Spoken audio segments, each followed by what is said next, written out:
Hello, everybody. Welcome back to I'm Not Crazy Podcast. Cameron Jones here, along with my co-host Nicole.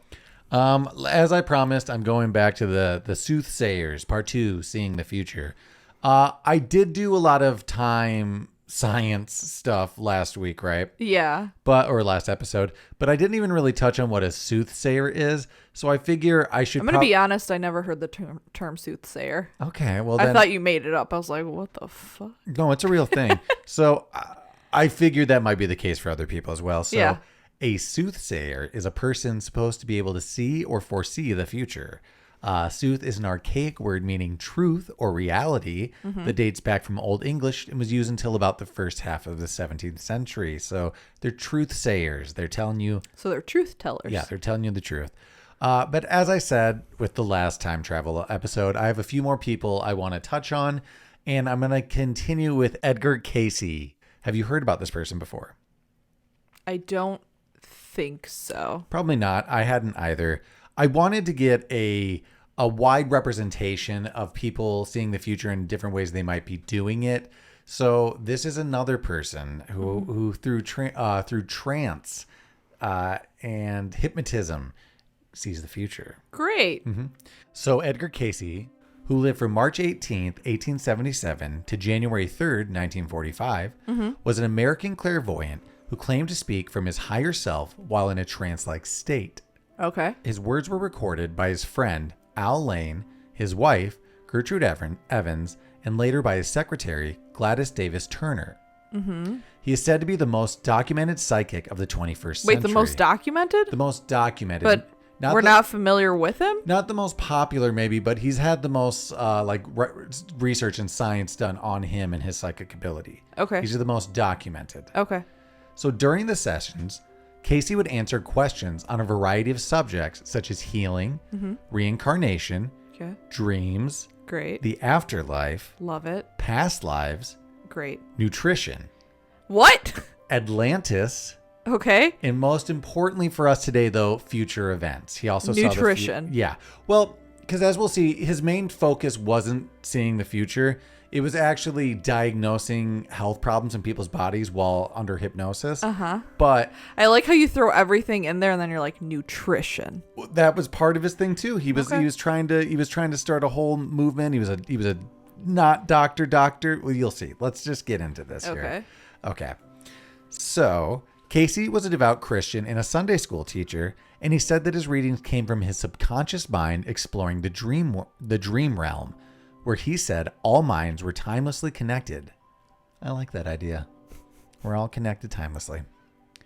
Cayce founded a nonprofit organization, the Association for Research and Enlightenment, to record and facilitate the study of his channeling and to run a hospital. So let's take a look at his early life to see how he came across this ability, maybe, where it came from. How early did this start? He Well, was just a Christian schoolboy, He had some clairvoyance as a younger child, we'll see when we get into this. Okay. But the actual, hypnotism and, the trance stuff later in his adulthood. Okay. So Cayce was born in Christian County, Kentucky. His parents, Carrie Elizabeth and Leslie Burr Cayce, were farmers and the parents of 6 children. You need them little hands working the land. And we've come across this. He was very close with his grandparents, but tragically witnessed his grandfather's death on the farm in June of 1881 at the age of 4. Whoa. Did they say how Grandpa died? Yeah. On a horseback ride, his grandfather steered the horses into a small pond on the property to cool the horses off. Yeah. But the horse became spooked and dragged his grandfather underwater, and his foot got caught in the saddle. Ooh. So Edward Cayce just watched his grandfather drown slowly from the shore. Ugh. As a child, Cayce reportedly saw the ghost of his deceased grandfather in the barn. He would tell him Civil War stories and allow him to stroke his whiskers. I would not. Because, that's comforting. I would not stroke whiskers. That's what he's doing. Okay. He said that it was a ghost because it became transparent if he looked hard enough. So possibly a sensitive, at least, seeing spirits from a young age. Yeah. Cayce was brought to church at the age of 10, where he became engrossed in the Bible. Over the next 2 years, he read it from cover to cover a dozen times, reading it every single day. He prayed. Wild. Yeah, he really liked the Bible. He was really into. So his are faith. we led to believe right now that witnessing his grandfather's death kind of triggered? Possibly. Okay. People do say that. There are some speculation on that, plus maybe an accident when he was later spurred it on, but it seems like maybe he's just sensitive. He just has abilities. Okay. So he prayed that he would be able to help people and eventually received a vision from his prayer. He said, "A glorious light, as bright as the morning sun, seemed to fill the whole room, and a figure appeared at the foot of my bed. And an angel, or what I knew not, patiently said that my prayers have been heard. You will have your wish. Remain faithful. Be true to yourself. Help the sick. Be afflicted." It's pretty encouraging. I also found an account that said that an angel met him in his shack in the woods. So then I did a whole. Oh my God. I did a whole bunch of. So what was he doing in this shack in the woods per se? Well, I did a bunch of research into the shack after that. He just had a fort in the woods off his property where he would go and read the Bible and pray. Okay. So the angel might have. So he wasn't doing any funny stuff? I mean, maybe, but he said that he was just out there reading the Bible. And judging on his character Aren't we throughout all? this episode, I'm led to believe him. Okay. So Cayce said the next night, after a complaint from his teacher, because he wasn't a great student and he generally found it hard to focus on his lessons, and also because he had a vision from an angel in the woods, so apparently he had trouble sleeping that night and was a little spacey in class. Okay. His father, though, ruthlessly tested him on spelling and angrily knocked him out of his chair because he kept making mistakes. Because, that helps you spell. Yeah. Cayce said that he heard the woman with wings tell him that if he went to sleep, they could help him. He put his head on a spelling book and fell asleep. And this is why I said this earlier. And when his father returned to the room and woke him, he knew all of the answers and repeated anything in the book. He said that his father thought that he had been fooling him and knocked him out of the chair again. Oh my God. Reasonable response. And Cayce said that then he studied all of his school books that way by sleeping on them. Okay. He said that by 1892, he had become the best student in the class from being pretty close to the worst. And on questioning, Cayce told his teacher that he saw pictures of the pages in the books. And his father was now proud of his accomplishments and spread the news of his power. So it sounds like Did he not just have photographic memory? He has a photographic memory is what it sounds like. Right. But he claims he's not reading these at all. He's getting the photographic memory by just sleeping on the books. He'll put them under his pillow and obtain all the knowledge. I'm gonna try that. I think we should. I'm doing that tonight. We don't have a lot of smart books. We just have we have fiction. Yes, we do. We have smart books. Okay. Okay. So if you look at the bottom shelf of our bookshelf, which you don't take a gander at often, there are some intellectual books. We are some intellectuals. Okay, good to know. Good to know. So this is a skill that he would use again to acquire getting jobs with his photographic memory, helping to memorize company catalogs and inventories, quickly being able to learn businesses. You know what I was going to say though? What? I was gonna say we might not look like it, but we read good. We can read good. We read good, everybody. The Cayce family moved to Hopkinsville, Kentucky, and Edgar received a school year injury when he was struck in the spine with a ball. It is said that he acted wildly in class the rest of the day, shrieking with laughter. On the way home from school, he walked into the street and stopped traffic. So he's acting a little weird, erratic. He mystified his parents at home when he gave them detailed instructions to concoct an herb remedy to be applied to his injury while he slept. So he was kind of in a trance and he told them repeatedly to do this. And when he woke in the morning, he seemed to be back to normal with no memory of the incident whatsoever. Really? So this is our first case of him kind of doing what he will be famous for, but people think it was maybe the injury possibly mixed with already being clairvoyant, seeing his dead grandfather, that this kind of spurred thing on. Yeah. So because of his odd behavior, the local doctor, who is also the father of his crush, warned the young boy, just a nice little... I came across that detail. Warned the young boy that he may be in danger of losing his mind. Okay. He didn't exactly know what was going on with him, but he was acting pretty crazy the day before. This would plant a seed, though, in his mind that would pester him for the rest of his early life, wondering if his abilities were divine or malevolent in nature. Okay. When his grandmother passed, he was informed that her father also had supernatural abilities and could move tables and chairs with his mind. So a little telekinesis going on. Not so much the thinky ones. That's pretty cool, though. Yeah, that's pretty sweet. I don't think I have any of that in my family. At least none. No, none you've that anyone tried said. before. I've tried hard, but no, I don't have any. So Casey's education ended in the 9th grade because his family could not afford the cost, and a 9th grade education was often considered sufficient for working class at the time. Yeah. And he began working on the family farm.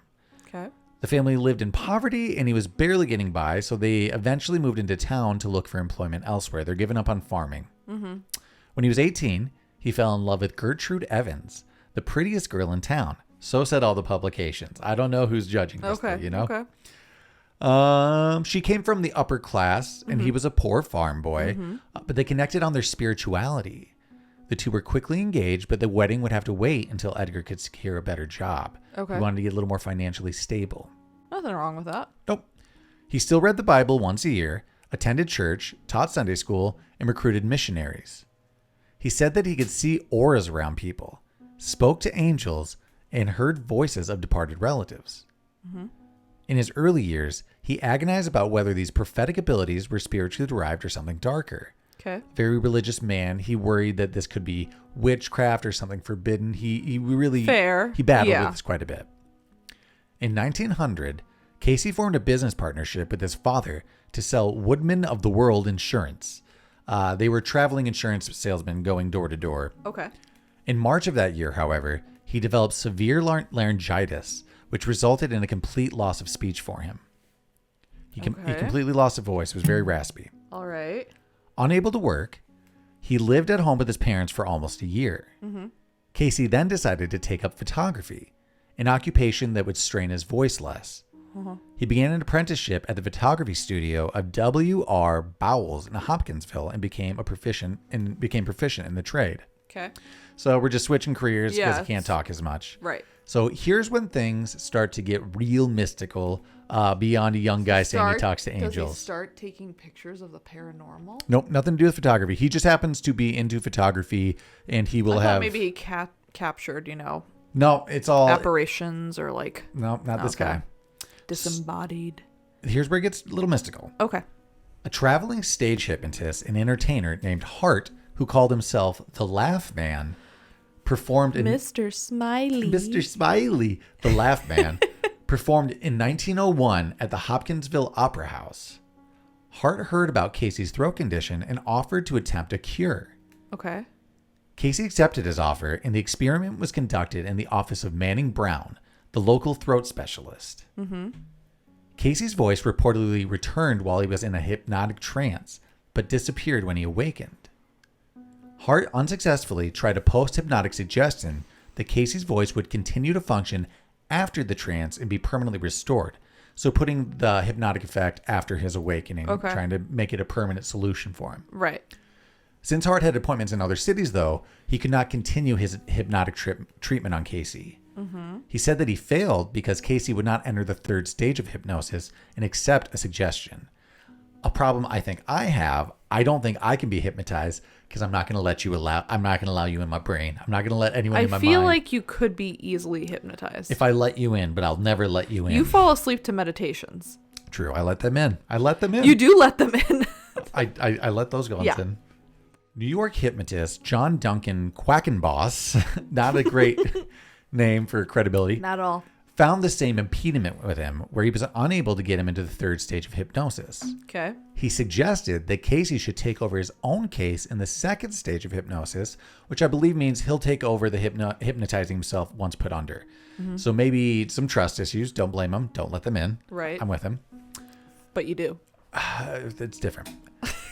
The only local hypnotist, Al Lane, offered to help Cayce regain his voice. When Al Lane put Cayce into trance, Cayce communicated vocally.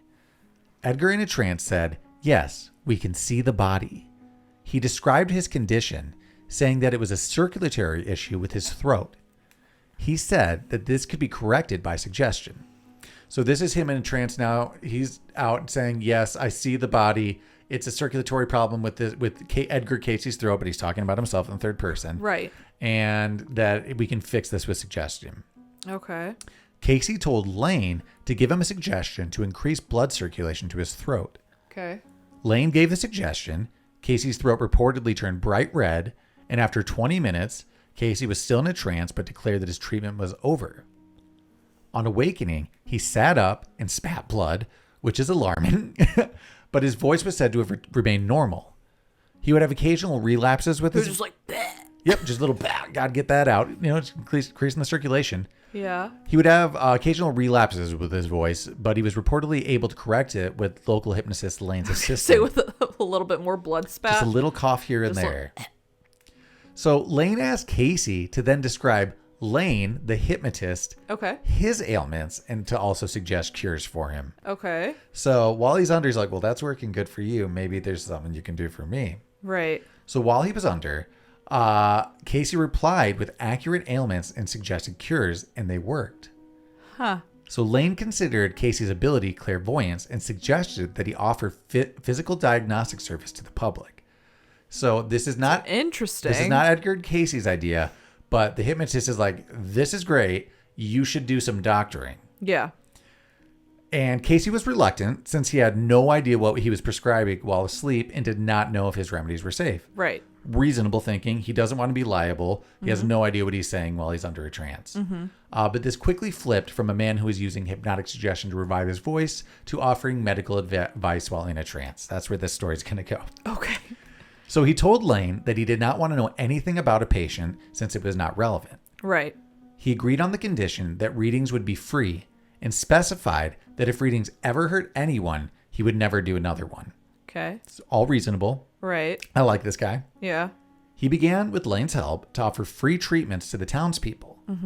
Lane described Cayce's method as a self-imposed hypnotic trance which induces clairvoyance. So this hypnotic trance is just somehow inducing his clairvoyance to click on. Okay. Reports of Cayce's work appeared in newspapers, which prompted a number of postal inquiries. And Cayce said that he could work as effectively with a letter from an individual as with a person present in the room. So given a person's name and location... Really? Yes. Okay. So given their name and location, Cayce claimed that he could diagnose their physical and mental conditions of what he called the entity, being a human being writing for help. And he would provide a remedy. So as long as you just wrote in, told him where you were and your name, he could do it. So Cayce was still worried because one dead patient was all he needed to become a murderer. Right. And again, he still battled about his power and where this was coming from. Yeah. His fiancée agreed, and few people knew what he was doing. Hypnotic subjects were commonly believed to be susceptible to insanity or poor physical health. So he also had a fear of putting his own health at risk or providing medical help that could get him locked up or affect other people and make him crazy just because we didn't know what we were doing. Yeah. In May 1902, Cayce got a job in a bookshop in Bowling Green, Kentucky. He also married his fiancée after a 6-year engagement, so good for him. They did it.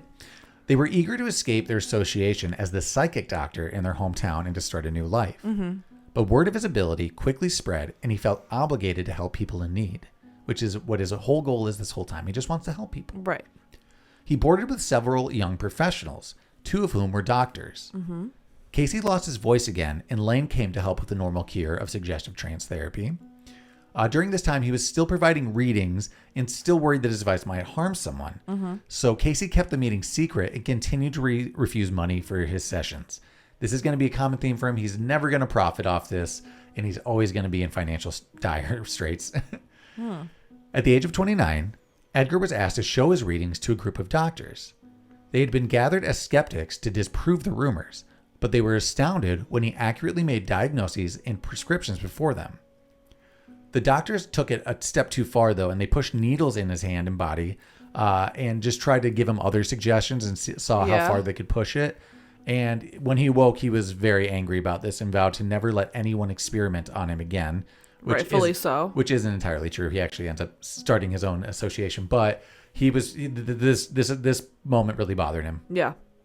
So to make some money, he invented Pit, or Board of Trade, a card game which simulated the wheat market trading. This game became popular, but when he sent the idea to Parker Brothers, the game company copyrighted it. And Monopoly? Yeah. Essentially, really? Essentially, but they took it from him, and he received no royalties for it. But wow. Yeah, but he invented That's shitty as fuck. Yeah, I know. Poor guy. Poor guy. So Cayce was still refusing money for his readings after this failure. And I'm pretty sure the game Monopoly was a similar intellectual theft, but not the exact same. Yeah. So it was supposed to be a game that would show the pitfalls of capitalism, but was flipped to celebrate it to win. And I think similar with his wheat stuff. Yeah. So he began making headway with his photography studios in 1906 and 1907. So he never left photography. That was always what he kind of went back to. He ended up enjoying it and liking it quite a bit. Okay. But fires burned down 2 of his studios and bankrupted him. He was also holding artwork from New York at the time that he was trying to flip. He was going to get into art dealing. So that sent him a further $8,000 in debt of paintings that got burned up. So more bad financial career luck, unfortunately. But between the 2 fires, his first son was born on March 16th, 1907. Okay. And he becomes debt-free again by 1909. So he turns things around quickly. And he was ready to start again. He was forced into move with his wife's family, who were disappointed in him and not big fans. So he's back in Hopkinsville. Yeah. And again, he refused an offer to go into business, this time with homeopath Wesley H. Ketchum, who was introduced to him by his father. So homeopath, a little maybe like snake oily guy, but he ended up finding a job at H.P. Tressler Photography Firm instead, doing what he loves. There we go. Yeah. Ketchum was a promoter who had a popular medical column. He ended up getting a full frontal page of Cayce published in the New York Times about his readings and trance. Yeah. And he was inundated with letters from readers asking for help after that. So that was kind of without his permission, but Ketchum was really persistent in getting Cayce to join his company. So after some soul searching for a night, Cayce accepted the offer under certain conditions, including the usual that he's not going to take any money for any of the readings. It's going to be free for the patients. And that Ketchum help him financially for new photography studios. So he's essentially saying, I'll do it, but we're not going to charge people and you're going to finance my passion instead. Right. So not terrible. He's making a good turn for himself on this one. So he fell into a routine of doing 2 readings a day at 45 minutes each. His father would conduct the readings as the stenographer recording the sessions. Cayce read back the transcripts of his readings, but they contained so many technical terms that he could not understand what he was doing or saying. Interesting. Because again, it's a lot of medical advice and diseases he's not even aware of. Right. So doctors were asking him medical questions and he was giving medical answers for things he had never studied. Yeah. Edgar's second son was born very ill with whooping cough. Whooping. He tried to provide a reading to cure the boy, but unfortunately declared that nothing could be done to save him. Oof. And he was correct, and he died within 2 weeks. Damn. His wife Gertrude fell into a deep depression and ended up becoming sick herself. Oof. But Gertrude was ill with tuberculosis, which also had killed her brother. And at the time was obviously, it was TB, it was pretty deadly. Yeah. She appealed to Edgar to do a reading for her, but he was terrified and was dragging his feet because he was scared it was going to be the same as his son. He's like, what if I see that there is no cure and I lose the love of my life? And he couldn't handle that. But eventually, did he cave and do it? He did do it. And this was said to be a turning point in his life. He ended up, they relied on Edgar's reading to provide a cure of just ointments and ailments and nutrition. And it ended up working. She turned it around and she ended up living. Oh, okay. So in 1912, Cayce... Give him a little boost of confidence. Yeah, so that turned things around a little bit. In 1912, Cayce discovered that Ketchum and his father had not been honest with him and had gambled with their money. He didn't go by what he said. Yeah. They had been using the readings to ask about markets and horse racing, gambling on the side, which infuriated Edgar, who was also very religious, let's remember. Yeah. So Cayce quit the company immediately and returned to the photography firm in Selma, the Tressler company. Right. He had sworn off readings, but once again was pulled into work after his 6-year son dropped a match into a bucket of flashlight powder, badly damaging his eyes. Oh my God. So just literally dropped a match into essentially gunpowder. The doctors told him that he wouldn't regain his sight. So they once again were like, well, let's do a reading and see what Cayce says. So instead of following the doctor's remedies of removing the damaged eyes and just he's going to be blind from now on, they used a dangerous remedy of tannic acid on his eyes. Why? Which ended up saving his sight and restoring his eyes. Somehow that worked, though. Interesting. Okay. I don't know how, but it did it. Following World War I, Edgar's dream of building a hospital to provide readings and remedies was reborn. He was frustrated that people didn't always follow his directions accurately and that there were so many people returning for more that he could help. In particular, he thought that he would be able to help soldiers recover from shell shock and mental illness and just PTSD. Yeah. In which there is like a precedent for that in just like trance and hypnotic state. So that was kind of where he was coming from. To make the dream of the hospital come true, he met with entrepreneurs who wanted to use his reported clairvoyance for their own greedy uses. Something he's not surprised. Not great. He's not comfortable with it, but it's something he's done again to flip, you know? Right. Although he was reluctant to help them, he was persuaded to give readings that left a poor taste in his mouth. A cotton merchant offered him $100 a day for readings about the cotton market. Oh my God. But despite his poor finances, Cayce refused the merchant's offer. Yeah. Some people wanted to know where to hunt for treasure. Other people wanted to know the outcome of horse races, like his father. But Cayce still just wanted to use his ability to help those in need, if at all. Right. Cayce ended up getting into the oil business with his friend. So this is when he turns his ability for himself a little bit. He spent. Well, I mean, it's about time though. He's been like doing poor. things for others and Yeah, not taking he's been a anything, and stand-up people guy. are just taking advantage of him. So he spent 3 years in Texas, and Edgar provided the dig site for locations from his readings. Yeah. But the oil never came. Okay. Life got increasingly dangerous as well for the oil workers, and they had to arm themselves from saboteurs who kept attacking their campsite and dig sites. So eventually they ran out of money and they just had to give up. He realized that his readings were becoming unreliable. It seemed he's only accurate when helping other people, but when it's for profit, it seems very inaccurate. Yeah.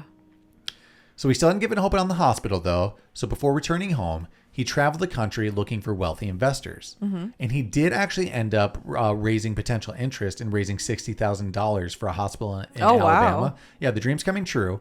But everybody pulled out when he revealed that he had a vision that told him the hospital had to be located in Virginia Beach, Virginia, which at the time was just a small fishing town, very not populated. There wasn't really anything Just like there. very remote. Yeah, so everybody thought he was crazy and pulled out just because it didn't work for investors. Yeah.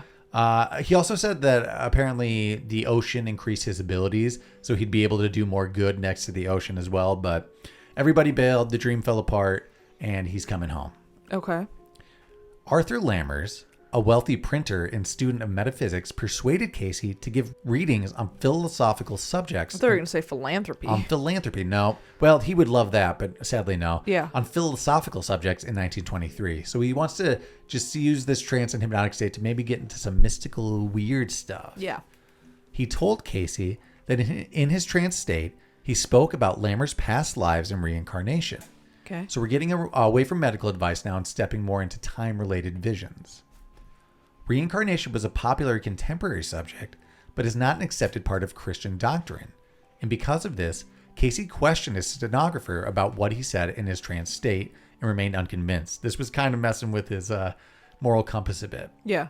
He challenged Lammers' statements that he had violated astrology and reincarnation, two ideals that went against his faith. This is the problem with his gift. He really doesn't have control or memory of what he's doing. Yeah. He's just lost in the trance. Right. So now we're going to move into the Dayton period of his life. Dayton, Ohio. Okay.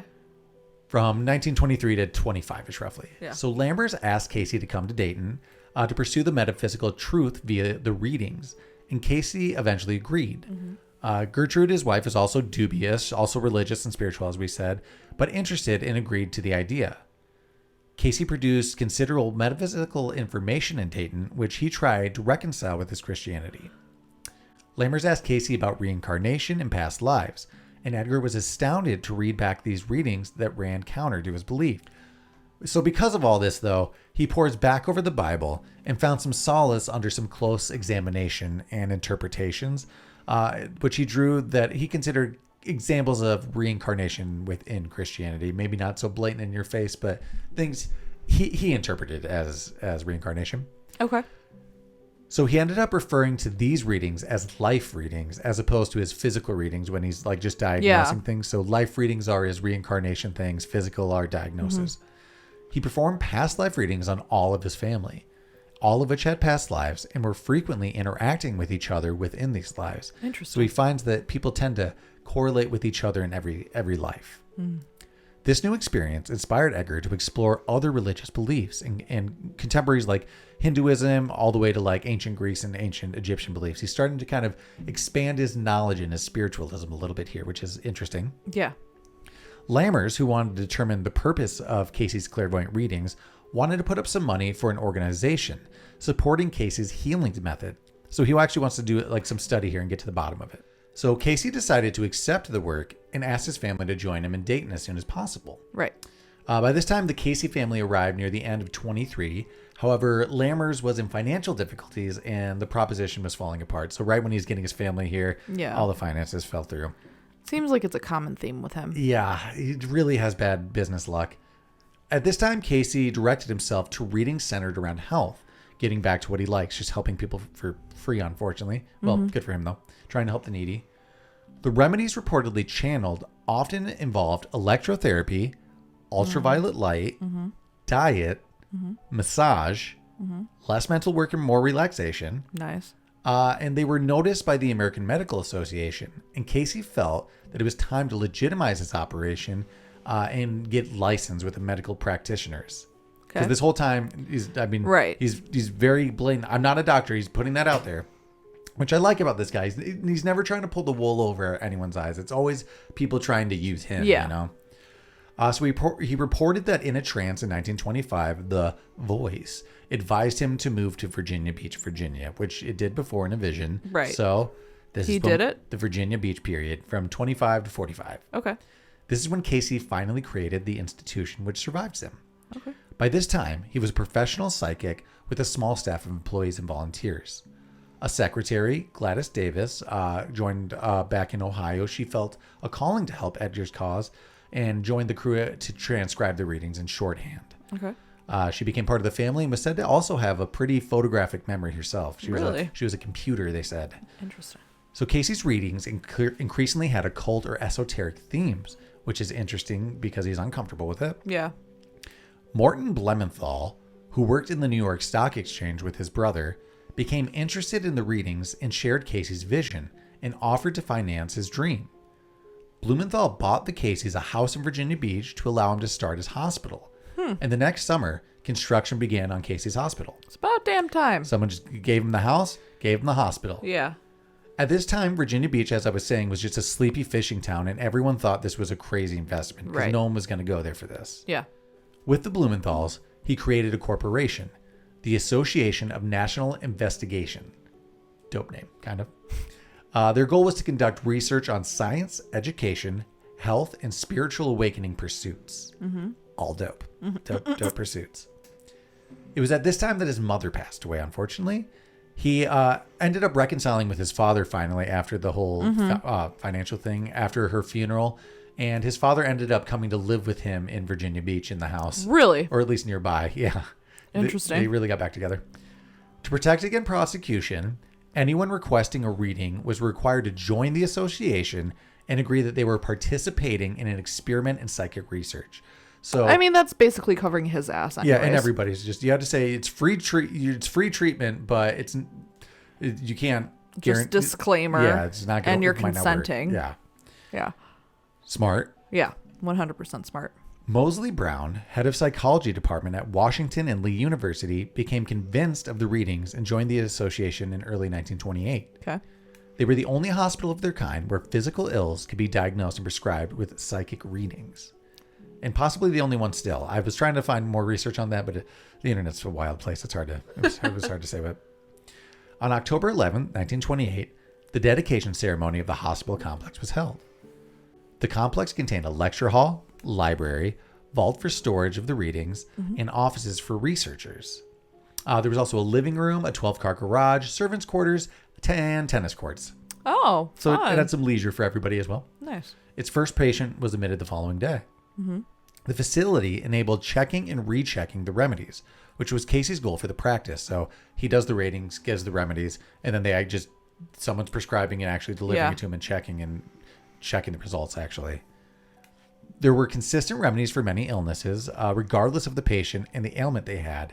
He did tend to regurgitate a lot of the same stuff. But Cayce hoped to produce a medical book for use of medical practitioners to use and professionals. Yeah. A chemist who also used clairvoyant knowledge to produce medicines collaborated with Cayce. Who is this guy? Shankar A. Bissi. They actually worked together with their voodoo and clairvoyance to make like a tonic? Atomic iodine. They made atomidine. I thought you were going to say like a tonic. No, a product's still available today. Atomic iodine, and I'm having a hell of a time saying it because it's atomidine. Okay. Seems a lot of his cures had to do with nutrition and the digestive system, which, a lot of people say. I feel like it's a common thing even today. Yeah, I mean, so maybe he's going somewhere with that. So it was a lot of specific diets. He would apply low levels of electricity, similar to procedures done with chiropractics today. So a lot of his stuff is kind of just new agey healing stuff that there might be something to it. He predicted that one day people would be able to take one drop of blood and make a diagnosis, and people thought he was insane. Well, you can do it today. Yeah. Also, remember, he has no medical background and he has no memories of his reading, so it makes it all even wilder. So Blumenthal had committed Blumenthal had committed $3,000 a month to keep the hospital running, as well as a $10,000 investment to build the facility itself. Okay. It's quite a bit. Yeah. Because of his generosity, Edgar reluctantly agreed to perform financial readings as long as he was informed of the questions beforehand. Mm-hmm. On April 6, 1929, Blumenthal sought advice on the stock market, and Cayce warned that there would surely be panic on the market soon. And he was correct, because 6 months later, the stock market crashed, marking the beginning of the Great Depression. Mm-hmm. So not good news for financial readings for the future, because you can't do too much with that other than pull out now. Right. Unfortunately, the hospital failed 3 years later after opening due to the unstable economy. It did have an effect.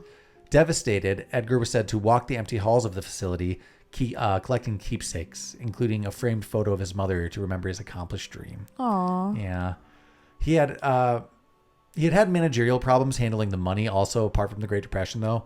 He spent extravagant amounts on extravagant items. He offered a lot of free treatments and meals to his patients because he was a giving guy, so they just weren't making any money, unfortunately. He was also giving free treatment to staff and friends, so just a lot of free stuff. Yeah. He was kind and a people pleaser, but he wasn't a good businessman. All he wanted to do was help people with his gift. Right.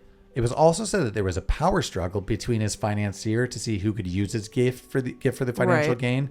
So the Blumenthals lost control and walked out and just pulled money after they lost access to Edgar's brain. Yeah. So Edgar always blamed himself for its failure, and he walked away flat broke again. But he got the hospital for a few years. I know. During the Depression, Cayce turned his attention to spiritual teachings. In 1931, his friends and family asked him how they could become psychic. So out of this apparent simple question became an 11-year... He said, sleep on a book. So just sleep on a book, guys. It's that easy. But he ended up having an 11-year discourse, which led to the creation of study groups. Okay. So in this altered state, Cayce relayed to the groups that his purpose of life is not to become psychic, but to become a more spiritually aware and loving person. That's our goal. Not to be psychic. We're just becoming spiritually aware. Yeah. Study group number 1 was told that they could still bring a light into a waiting world, and the lessons would still be studied in 100 years. Okay. The readings were now about dreams, coincidence, synchronicity, developing intuition, the Akashic records, astrology, past life, relationships, soulmates, and other esoteric subjects. And nutrition. On June 6, 1931, 61 people attended a meeting to carry on Cayce's work and form the Association of Research and Enlightenment, ARE. I believe still in existence. Is it? I believe so. In July, the new association was incorporated, and Cayce returned his house to Blumenthal and bought his own. So he's completely out from that deal now. Yeah. He also ran into some bad luck with the law, unfortunately. What?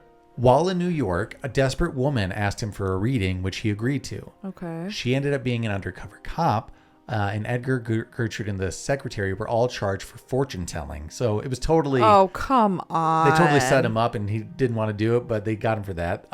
The charges were later dismissed, but he was also charged in Detroit for practicing medicine without a license. This, too, would also be dropped, but it got tabloid headlines, and he was always mortified that he was going down the wrong path, as he always feared. Right. So he hits a low point here. He lost his hospital. He lost his mother. Yeah. he's the tabloid thing. Right. And then I lost my spot. It's I bad could for tell. everybody. So he hits his low point here, and he's discouraged that he's made no difference with his ability at all. Mm-hmm. This is when he has his dream. Okay. It's of him reincarnated in the year 2100, where he was proud to discover that his teachings of Edgar Cayce were still relevant and being discussed. Okay. So reinvigorated by this, But not that far. his readings began to grow in detail and subject matter. Mm-hmm. He tried the best of his ability to describe the journey his consciousness would go on while under his trance state. Yeah. He said he was moving up through a beam of light with passing images and sounds. His consciousness moved to other dimensions that are related to vast sources of information. He called this information the Akashic Record. Mm-hmm. This is something that's come up in the podcast before and just in general in conversations. All right. For first-time listeners, a little recap. The Akashic Record is said to be a compendium of all universal events, thoughts, words, emotions, and intent ever to have occurred in the past, present, or future in terms of all entities and life forms, and not just human. Mm-hmm. So it's believed essentially it's the records of all existence. Right. On a non-physical plane. So Edgar believed that he could access this plane of information as well as gain access to people's subconscious. Mm-hmm. He had an explosion of esoteric readings at this time, discussing the past, present, and future. So this is when we get into the future telling a little bit. He's getting real kooky now. Okay. His personal life readings produced 17 different reincarnations. He described the lost civilization of Atlantis more than 700 times, describing a highly advanced society that collapsed after a rule of more than 40,000 years. He talks a lot about Atlantis, and then a lot of people who believe in his work really not defend the Atlantis thing, but be like, his mind was slipping. they tried well, maybe. In 1935, he predicted that Germany and Japan would form an alliance and become a world threat. Cayce attained national prominence in 1943 after the publication of Miracle Man of Virginia Beach in the Coronet magazine. World War II was taking its toll on American soldiers, and Cayce felt that he could not refuse families who requested helps for loved ones who were missing in action. So getting kind of more into the spiritualism movement kind of stuff here, but he increased the number of readings to 8 per day from his 2. 8? In an attempt to reduce the ever-growing backlog of the requests he was still getting. 45 minutes, though? That I don't know. I don't know if he's shortening up the time. Okay. Cayce said that his health was afflicted by this, though. No shit. It was emotionally draining, and also it was just physically fatiguing for him. Yeah. From June 1943 to June 1944, Cayce did about 1,385 readings. And by August of 1944, he collapsed from the strain of him doing so much. When he took a reading of his situation, he instructed himself to rest until he was well or dead. Not great news. A little extreme. Yeah, not great. He and Gertrude went to Virginia, the Virginia mountains, and he had a stroke on September and died January 3rd, 1945 at the age of 67. Oh, wow. He was young. Yep. Cayce is buried at the Riverside Cemetery in Hopkinsville, Kentucky, and Gertrude died 3 months later on. Aww. Yeah, they were. Do you think she died of heartbreak? Probably. They were sweethearts. They had a cute little thing going. Aww. So the association continued classifying and That's cross-referencing. That's going to be me when Luca passes. That's our dog, and hopefully not. Hopefully you can make it past that, because I need you. So the association continued classifying and cross-referencing over 14,000 files of readings, which have been taken from March 31st, 1901 to September 17th, 1944, and the results have been disseminated into publications. So we talked a lot about his life. What were some of his predictions? Here are some of the big ones. He said that the poles would shift in 1936, resulting in massive geological changes. This didn't happen. Okay, actually, first, here's a list of some of his wrong predictions, just to let you know. You know, some people take a stab in the dark, but I do have a thing about this, though. He also said the U.S. would lose both coasts and Atlantis would emerge off the coast of Florida by 1969. That didn't happen. It seems any of his predictions involving Atlantis were inaccurate, and that's where people say his mind might have been slipping in the end there. He himself described seeing images from other universes as well, saying that the future is not fixed and that we have the ability to change our future. So in his mind, future's not fixed. You can change this. But also, I do wonder if sometimes he was seeing other universes, parallel universes, and not maybe specifically our future or our past, because he does have accurate readings and he did seem like an honest guy, but some of his things are outlandish, kind of. So I don't know about those ones. We will live long, he says. Now, we find there are many changes in the body since we have had this, many for good. Many of the organs and the conditions show the changes as come about. Okay, so essentially we're going to live forever. I'm not going to read his quotes exactly because it's boring. But he essentially said man should live much longer than has been ordinarily given, and will is how it ends. So that's good. Okay. New system. There's going to be war in the Middle East. But he said, so a lot of the problem with these are that he was wrong about some of them. So it calls a lot of this into question. Throw some more at me. The powers of light and darkness, as then, as 1600 years before, as in those periods, so today, we find nation against nation, the powers of death, destruction, the wrecking of that which has been and is held near and dear to our hearts, of those who have been through one form of another set ideals. So that's the problem. They're all kind of long, poetic, almost quatrains, but a little more specific than Nostradamus. But yeah, they're poetic instead of just saying these two countries are going to be at war. You know what I mean? So there's also still things that can be read from this. But strifes will arise through this period. Watch for them in Libya and Egypt and Syria. So he does kind of say the Middle East is going to have some fighting. Yeah. He did predict that. The Hall of Records. This is an interesting one. A lot of his stuff was kind of ancient alien-y, which makes him an interesting character. 10 years earlier, during a reading on the Great Pyramid in Egypt, Cayce suggested that an ancient Hall of Records would be discovered at a time signifying the manifestation of a new level of consciousness. So he thinks that there's a Hall of Records somewhere in Egypt under the Great Pyramids, that when we find that, we're going to have an awakening and a blow up. Kind of like an Avatar? Yeah, exactly like an Avatar. Because they literally have a Hall of Records. There might be one. Records of Atlantis. He also said that a record Did he predict Avatar? Yeah. Or they stole it for Avatar. That could also be The Last Airbender. Check that out. Yeah, that's what I'm referring to. Records of Atlantis. He talks about it a lot, so it's worth mentioning. A record of Atlantis from the beginning of those periods when the spirit took form or began the encasement in that land. Okay, you know what? I'm not going to read his quotes, but I do have just other. He also said the second coming was going to be coming pretty soon too, and that hasn't happened yet. I'm going to get past his quotes to just his main ones. Okay. The Earth's magnetic pole shifts. He was big on that, but he said it was going to happen in the 60s and he was wrong. Economic collapse. Cayce predicted that there would be a major economic collapse, and there have been. I mean, one, he predicted the Great Depression, but we've also had the recession and we're kind of in one now. So like, you can kind of just say that, and eventually. But can't you say the poles are a little shifting? The poles have shifted, but right. He said it was going to happen back in the 60s. It did happen now, which is why I'm thinking maybe he is seeing things, but he's just a little off on his timelines or universes. The return of Jesus Christ. Cayce believed that Jesus Christ would return to Earth and usher in a new era of spiritual enlightenment, so look forward to that. The discovery of Atlantis. We also said this was like 69, but apparently Atlantis is just off really, the coast of really Florida. Heavy on Atlantis. He's big on Atlantis. But wouldn't it be cool, though? Yeah, it would be great. We'd probably get some technology. I like Disney's Atlantis. I feel like people would exploit it, though, for sure. Yeah, of course. It'll be terrible. It's just what we do. And finally, the rise of a new world order. Cayce predicted that a new world order would emerge, and it's going to be more emphasis on spirituality.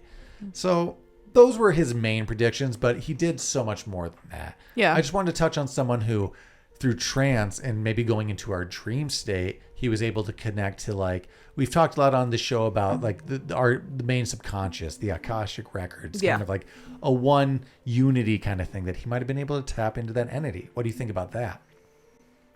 Repeat that question. What do you think about his ability? Do we believe in him? How does he fare as far as like our other soothsayers we've talked about? I think I like him better. This guy seems the most honest. He just seems like a really nice guy.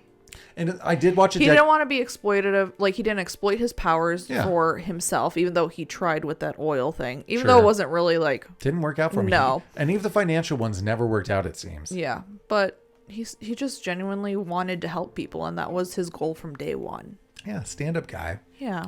I do have one more soothsayer. I'm not sure if I'm going to touch on it. I might finally just jump subjects, but especially because this person's definitely a charlatan and a fake, but a very famous one. Who? Well, we'll leave you as a cliffhanger, but I might have one more coming up who is known as the most iconic psychic of the 20th century. The 20th century? Gene Dixon. Maybe I'll get to it. Maybe I won't, because I am a little bored of this and I would like to switch subjects, but thank you for listening to Soothsayers Seeing the Future Part 2. If you like what you heard, make sure you like and subscribe on your favorite podcast app, rate and review.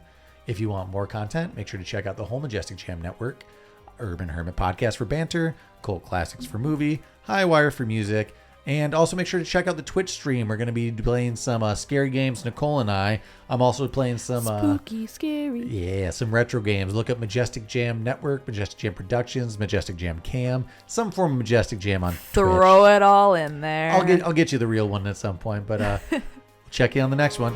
Bye-bye.